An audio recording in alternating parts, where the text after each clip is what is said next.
What's up guys, Tyler here. Welcome back to Hypersonic Towers. Doing Hypersonic Tower I really have wanted to do, but couldn't really do on the old firing range map. So now we've moved over to in loop so we can use the tack shooter. This is the map tack shooter's best at by far, so we just have to showcase it here. And already the 0-0 tack shooter is actually popping up a storm destroyed wave 36, 40, 55 here too. It's doing really solid.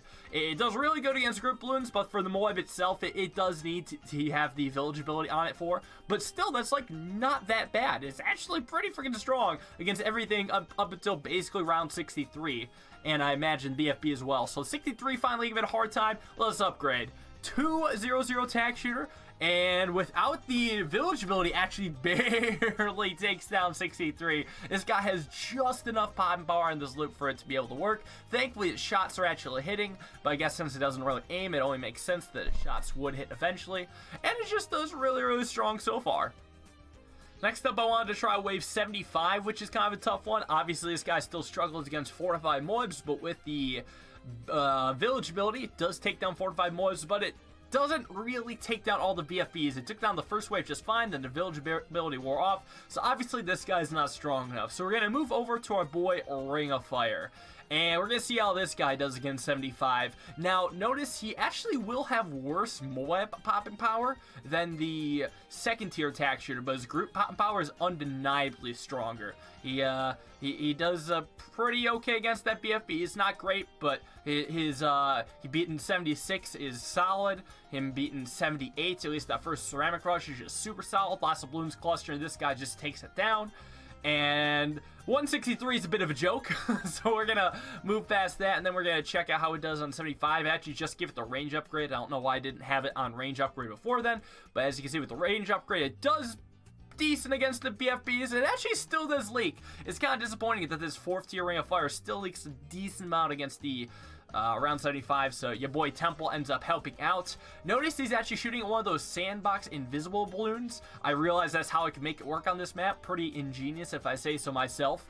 And now that we have the Inferno Ring, we absolutely destroy wave 75. The second it enters my tack shooter's radius, it just gets destroyed. It's disgusting. Even same for ZOMG, it just gets vaporized so quickly, and it hasn't even come close to its pop limit, so it's doing solid. Obviously going to destroy wave 90. 98 could be a bit of a challenge if it comes near its pop limit, and Super Ceramics prove to be a challenge, but they really don't, and we just shred that pretty nicely. Now balloons are making it further and further, but still not enough problem for the Inferno Ring around 99, just to see how we do against fortified DDTs. Also pretty scary. They get far, but all in all pretty good. Now the big challenge, the BAD. So this guy does relatively worse against blimps compared to other passive attack shooters, because it really only has one projectile that'll hit the BAD or any blimp at a time. You know, one flame or one burst, whereas the other attack projectiles will have lots of mini projectiles that all get buffed by the Temple and Alchemist and everything, and get a crap ton of compounding layer buffs. So how about wave 163? Since it's a group pop power round, we should be good against that, right? Nope. We leak about 200,000 lives. It's not even close to being good. Now, something I noticed is that this guy actually has a Garbanzo range, so I'm gonna try him in a different spot pretty soon. Yeah, so we got him right here. This way his range encompasses 2 of the loops rather than just 1. Maybe I could have put it right in the center and somewhat kind of consumed 3 of the loops, but I don't think I would have gotten the straight parts on the edge. So this is, I think, one of the better spots, and this is as big of a range as we can get for this, unless we add an Open, which I can't really do unless if I have him attack as well, which I don't want to do. And unfortunately, we still cannot beat round 163. Now, we do beat a BAD, which is pretty exciting. And you know what else we could beat? 50 BAD, 10 BAD, 5. It can beat 5 BADs. It does in fact beat 5 BADs. It does not get overwhelmed by then, and we actually do good. So, yay team. So next up, we got our guy, the Blade Shooter. We're going to go through some of the lower tiers of this because it is pretty unique and different compared to the other third tiers. Not going to quite jump into the big ones yet, but just the 230 Blade Shooter. Blade Shooter with fast attacking, and it actually is pretty damn strong. I thought this guy would just more heavily rely on Pierce, but this guy chalks up a ton of damage, destroys a BFB, destroys round 63. We're going to also take down round 76 with ease, not even close to difficult. Then we're going to try round 80 as ZOMG, might be a little bit harder. We do have to use the village ability, but even with that, it actually gets destroyed pretty cleanly. So I had the Blade Maelstrom right next to the track, or sorry, the Blade Shooter. I had it right next to the track because it'll become a Blade Maelstrom, and Blade Maelstrom benefits best when it's right next to the track, so all of its blades can be useful. Now we're trying to guess 81, see how it does with Super Ceramics, and actually it's not too terrible, all things considered. We almost leaked some, but we did accidentally snipe some, which was pretty sick, and Super Ceramics don't be seeming to be too much of an issue, but DDTs do, and that's just going to run right through. So obviously, this regular Blade Shooter is enough. Time to bring out the ability. Blade Maelstrom time, just a regular one, at a costly $1,300. That's super expensive, and we're going to see how it does against some of these rounds. But first, actually, we're going to go back to our boy, the ZOMG, just for comparison, see how quickly this ability shreds. Now, actually, I don't even know how this is going to work. When abilities are taken into consideration, I don't know how much they get buffed, so I guess we'll find out right about now. Activating that ZOMG ability, coming in, and it does actually okay, but it's pretty short. It took off most of the ZOMG's layer, but I guess if I'd activate it later, it could have cleaned up everything out inside. But obviously, we did pop the ZOMG a little bit more quickly, so at least we had that going for us. Next up, back to the DDT rounds. Round 90, we'll see if doing the Maelstrom ability helps out a lot here, and it does. It actually vaporizes the DDTs on touch. They really do not get that much far despite their speed. We'll try a few more DDTs, round 93. Gonna wait for them to get a little further. And again, we do take care of most of the DDTs. Now we miss a couple, or actually one Super Ceramic, which regens and causes a bit of havoc. And then fortified Super Ceramics are really bad for us when Maelstrom isn't active. Like, obviously, this guy's gonna struggle. And the Maelstrom ability is just too short. So what do? You do Super Maelstrom, because this guy makes his ability longer, and with all these buffs, it actually suddenly becomes worth it. So obviously it destroys the DTs, and then keeps going for another 2 or 3 seconds, and then when we have it up here, it just keeps going and going and shredding most of the balloons. I think I activated a little early, so that's on me, but all in all, it pretty much takes care of 93 in 2 Maelstroms. Not so bad. Let's try another dense balloon round. Round 96. A lot of stuff going on here. Ignore the fortified mobs. I'm not entirely sure what to do with my defense here, so I'm just gonna activate it now, see how it does. And it does pretty solid there, but obviously still some more BFBs, which we promptly take care of. But we still have not even touched the ZOMGs, and if you've seen how this does against one ZOMG, you'll figure it does pretty good against a lot of ZOMGs. Now this is where it gets pretty nuts. Round 98 coming up. So I found that because this ability is so good, you can actually let balloons get really far, then activate Maelstrom, killing them in the process, and taking out Wave 98 in basically one go. Like 98% of 98s was just wiped out in that one ability, which is actually sick.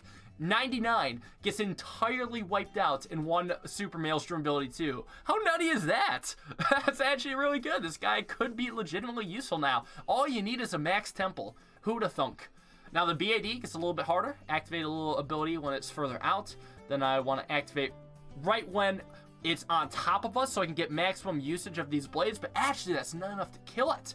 It's still like pretty low, so we're gonna try activating both of our abilities and using that to just completely clean it up. So round 100 goes down in 2 Maelstroms, which is a pleasant surprise to see. Who would have thought the BAD was in fact not too tough? 163 though could be pretty tough unless we activate the Maelstrom, and we do get it off, destroying the hyper-clumped wave. Obviously, if it can beat one ceramic, it can beat a bunch. Now I don't know if it has infinite pop power or just a lot of pop power, but it definitely had enough pop power to deal with 163. So we're gonna move on now. Bottom path tack, 203 tack shooter. The tack sprayer actually, and this guy is an absolute boss, even more so than the blade shooter, destroying 60, 63, 76, and 80 soon to come. That ZOMG is going to slowly waltz its way. I can't really clear the screen of balloons anymore because that means the invisible balloon goes down and I have to send a new one, so the temple then has to, well, so the temple doesn't help out. I do like how little the temple is helping though. Like when balloons get by, they do get by. Like obviously my attack spirit could not soul that ZOMG, but it got pretty close and there was no village ability in that. So I'm going to drop an 87 with the village ability and see how that does, because it's actually really nutty how good this third tier tower is. I had a feeling that this guy would be one of the most cost-effective buff towers from the temple. Like, they're cheap, but boy do they deal a lot of damage. Just something about having a lot of projectiles is nutty, as you can see by the fact that we just destroyed wave 87 with a $1,000 tower, give or take. Now this next round might be a little tougher, round 90 coming up. DDTs, I mean, they're fast. I'm hoping I can use the ability to village ability to my advantage. It looks like we barely get it, but I don't think we would have gotten it without the village abilities. That's a close call. Now we're getting to the parts where, yeah, it's a little bit tough for this guy. We're sitting around 94, which will probably be the end of it. It's just a super dense balloon round, and obviously, it won't get overwhelmed? Yeah, that's right. You're seeing that correctly. It's destroying those BFBs, and it don't give a fuck about those ZOMGs because they're a little slower, hanging back, but surely this will kill us, right? And surely the village ability won't bring us to victory, right? Oh my gosh, this is pretty gross, honestly. What is that, 7 ZOMGs or something like that? Easy takedown. Super duper easy. Wave 95 is a bit more struggle though. It actually does pretty solid while the village ability is active, but when it's not active, it does in fact leak some. So for the most part, it does pretty good, but I think it's overdrive time.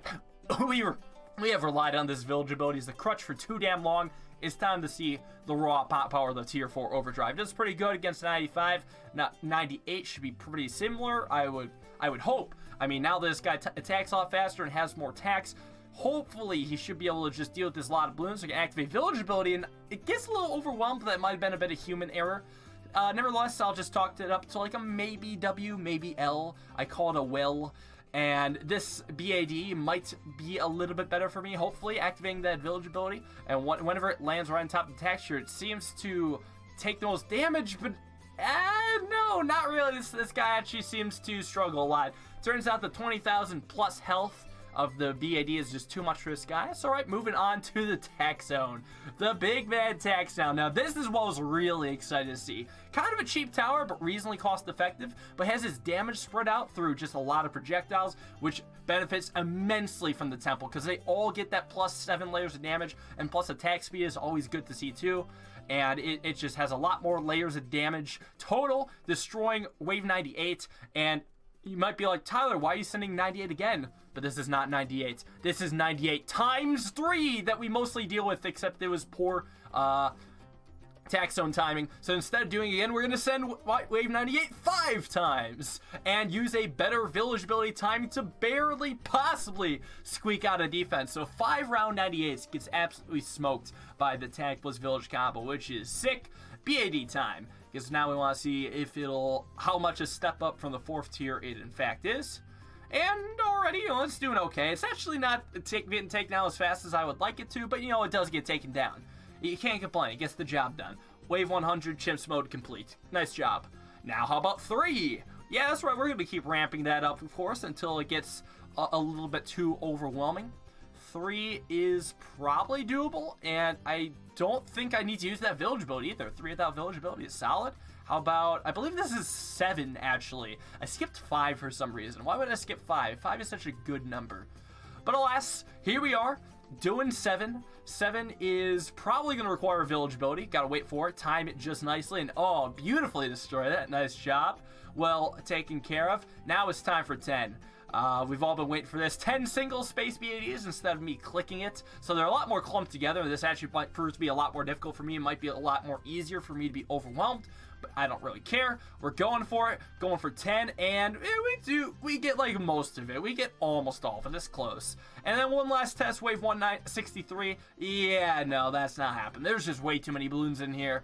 It seems like Blade Maelstrom is the only thing that gets that done. That wave is just way too hard. So, of course, we decided to bring back Blade Maelstrom and the Infernal Ring because we're testing all of them now. Now we're going to see how much better it does against Wave 100. Destroys the BAD very quickly, of course. Now, because we have this Blade Maelstrom, you actually see this will scale very nicely because Blade Maelstrom does not give a fuck if it's 1 BAD or 10 BADs like we're sending now. It just cares that it's low enough health for it to one-shot everything like it just did there, which is pretty good. So we're going to up that a bit to 25 BADs. See how long it takes until this guy actually can't one-shot anymore. 25 BADs also gets pretty one-shot. And the Inferno Ring cleans up nicely too. Like, all the stuff on the inside just vaporizes. Next up, 50 BADs. Getting a little help from the Super Maelstrom early on, just trying to get a little bit extra pop power in that. And 50 BADs gets vaporized too. Oh man, that's just super nutty. And up we go still. Finally, it's time for 100 BADs. Activating as much Super Maelstroms as possible. Gonna try to time this perfectly.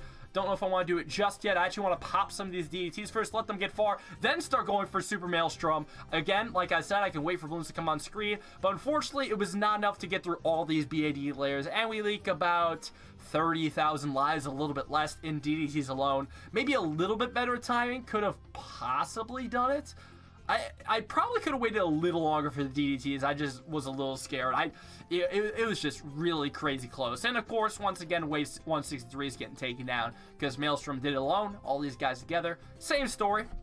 Now, one last story to tell. Can these guys join the rank of the heli pilot in the Beating Around 200 Club? So far, only one set of Tier 5 towers has done it. Will it join it? Will the tag zone carry enough pop power? Will the Maelstrom somehow deal enough damage to destroy the BAD layer? The answer is no. No, it will not. The BADs are way too strong. It gets a little bit of damage, 20% dealt to it, but unfortunately it's not even close enough. So thanks you guys for watching. Hope you enjoyed this Tier 5 Tower special. Hope to be streaming more tomorrow or doing some other challenge I have in mind. I'll let you guys know. And have a fantastic day. Peace.